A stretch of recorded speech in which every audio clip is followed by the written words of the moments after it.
You know, I really don't like doing these update videos. These seem so self-serving and trivial, like those vlogs that you see. You know, like, this morning my sister and I had tuna and mozzarella because it makes our hair glow. And then I got my toenails buffed. That's kind of like what these things remind me of.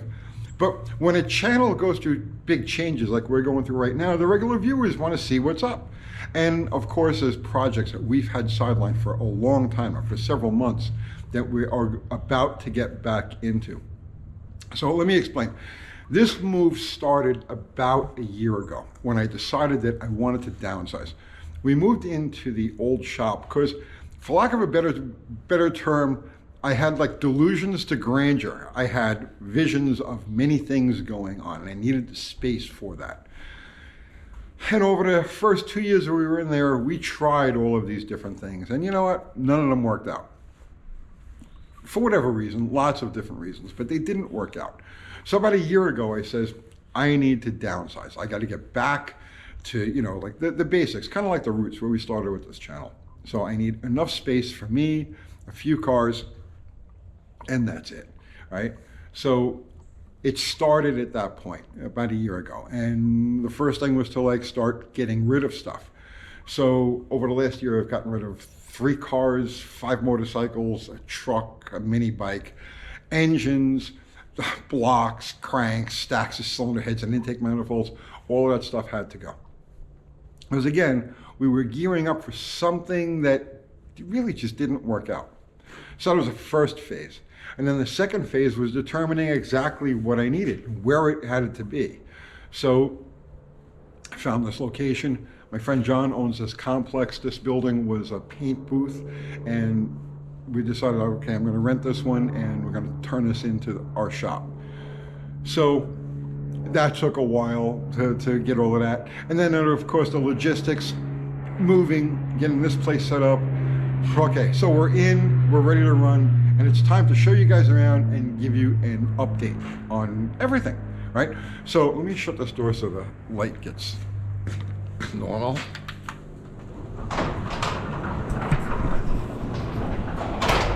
And this is the new digs. Oh, the door still has to go. It's just an extra. So this is what we've got. And we've been in here for a few days yet. And we've been working.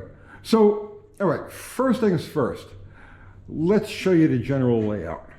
So this side over here is basically just parking for Bottle Rocket with enough room to get around the car for anything we need to do to it. And then I put up these shelves at a 6-foot height, so they're out of the way, but they're not so high that you can't tell what's on them. So I've got all my paint and bodywork supplies over here, oils, transmission fluids, gear lubes, that sort of stuff. Spray paints and things like that here. And on this side, just tools and whatnot, carburetor parts and lines and fittings and stuff. So I set up all of the benches on this side. So here we've got our main storage, you know, big storage, okay? Underneath here we got a couple of engines. So there's our Plan Z Slant 6, which is just parked for the time being. We'll be doing stuff with that motor. Here's our Jeep 4-liter, and this is another one. I'm going to talk about this tomorrow. But these are just parked here for the time being. Extra pair of slicks. This all has to get set up and organized yet. Toolbox, this bench for doing carburetors and, you know, small things like that. Steel bench for doing transmissions. This is the one for the Belvedere for the propane deal. I got to go through that.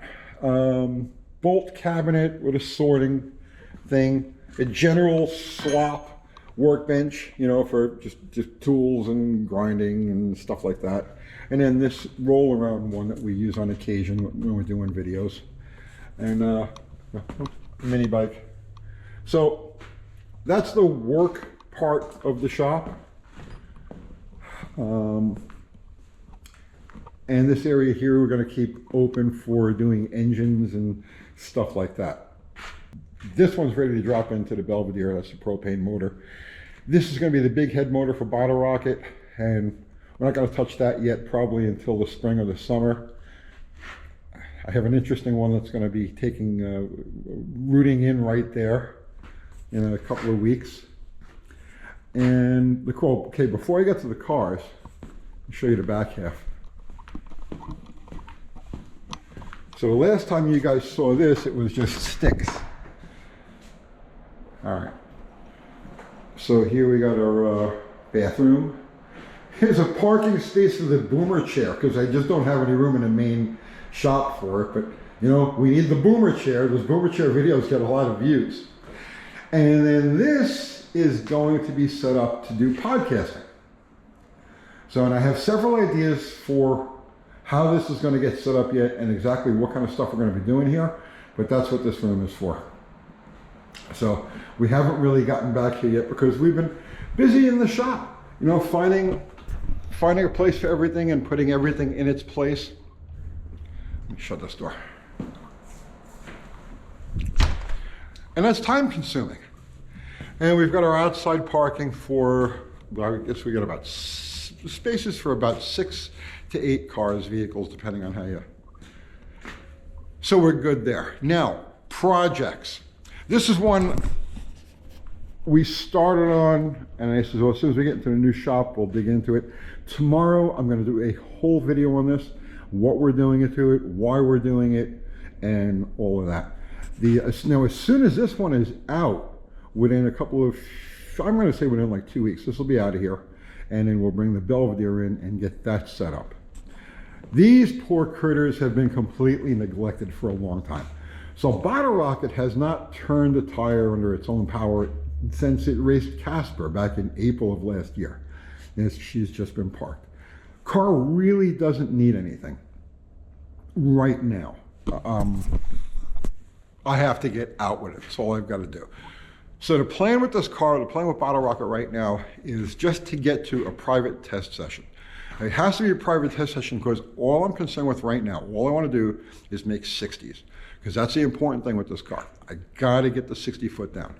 I got to play with tire pressure. I got to play with suspension. I got to play with weight jacking. I got to play with launch technique. So I needed to get it to a private test session. As soon as one pops up, I'm going to jump in there and then we can go and just make 20, 30, 40, 60 footers, get the launch down, and then we could work on the rest of the strip, which really isn't a problem because the car runs good. It functions good. I have to do something with the alignment on it. It's a little sketchy up on the top end. It wants to like walk around a little bit, but that's no big deal. So that's the plan with that. Test session as soon as we can get to it and hone those 60 foots. All right, now Slaghammer, where we left off with Slaghammer, we finally got it to where the car functions. We got it back to its baseline, and the quest for the 7s where our little street 3D3 is on. We're not too far away. Now, I do have a gear change. I've got a set of 486s sitting over here ready to go in. You drop it at any time. But before I drop the 486s in it, I want to try to find that 7 with the 430 that's in there. I think we got the jetting and whatnot. This car is just going to take a little tweaking and finessing. It functions perfectly. It drives beautiful. It's like when you're taking this car down the track, right? No exaggeration. It's like sitting on the couch watching somebody go down the track on a TV. That's how nicely this car functions and drives. So it's just going to take some tweaking and just some slight refinements. And that's actually my favorite part of doing this stuff is like finding those little things. You know what I mean? You know, you drop a jet and it picks up, you know, 100th, right? That type of deal. So that's what's in store for this car. We want to try to get it to as many different events as possible this year. We didn't get to any events last year, just a couple of test and tunes. But I would like to get it out and run it. I don't know what's happening locally, but you know, the nostalgia races, that sort of gasser things, that's the kind of stuff we want to do with this car. So we'll get it out as often as we can this year, but I have no major changes for it, like nothing scheduled to, you know, no engines or, you know, rebuild this, or we just want to get it out and work with it. And like I said, the Belvedere, that's the one that's the big project that we've got right now. It's the only big project we've got right now, just to get that car in here, get it together and start sorting it with the propane. And then we're gonna hook up with Andy Mays. And once we've got the car running and fairly functional and consistent on the propane by itself, then we're gonna throw some nitrous oxide at it and then see where the whole thing goes. The Plan Z Slant 6 is also going to go into that Belvedere. That's why we're using the car as a mule to test different ideas and different engines and so on and so forth. But the first thing we want to try in there is this propane engine. I think it's going to be, I'm looking forward to it because never done anything like this before. The whole deal with running propane and nitrous oxide seems to be one of those, things that just people don't do. So we'll find out why they don't do it. I don't know, one step at a time, but we'll get there. But the shop this is exactly what I wanted. It's the exact size that I want. It's manageable. I can keep it clean. I can keep it organized. Everything is within a few steps of everything else.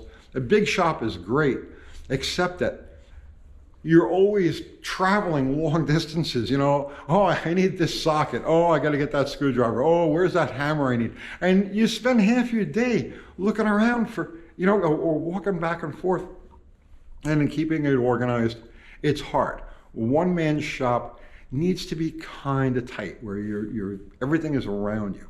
A shop like the one we had is great if you've got 2, 3, 4 guys working and a few projects happening at the same time, but doesn't work for us. It's funny. There was a time, like if you're a regular viewer of this channel, you would not believe it, but there actually was a time that I was very meticulous.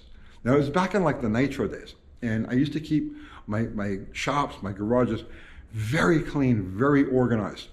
Like, I didn't allow things to get dirty or dusty or anything like that. And everything was put away just so. And I kept all my tools just so.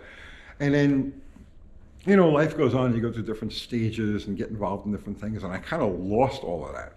So I want to get back to that. And this shop, the way it is now, it's like a blank slate.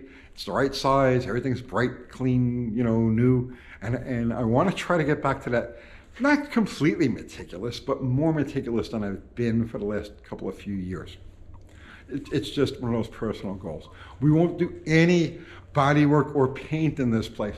What a disaster. Everything in here right now I cleaned as much of it as I could as I brought it over. There's only so many hours in a day. But like everything in here is covered with bodywork dust. You know what I mean? It looks good. Everything looks nice and clean on video, but everything in here is just covered with bodywork dust and overspray and stuff like that. So from now on, any body or paint work we do, and I am going to do some body and paint work, but we're going to do it outside. So, and then, I'm looking at this. There's another bench that we put in here. Portable, bench grinder, so that when we have to grind on stuff, we open the door, put it outside, and this way the shop stays clean. Gaskets, well, on the bottom is all transmission stuff, 727 to 904. Engine gaskets up top. I'm trying to be organized, place for everything and everything in its place. So that's the general update. Our cars, we'll talk about this Jeep tomorrow. This is something that they say, well, you shouldn't do this. It doesn't work. We're going to find out. We're going to find out. And we'll get to that tomorrow. I'll see you tomorrow.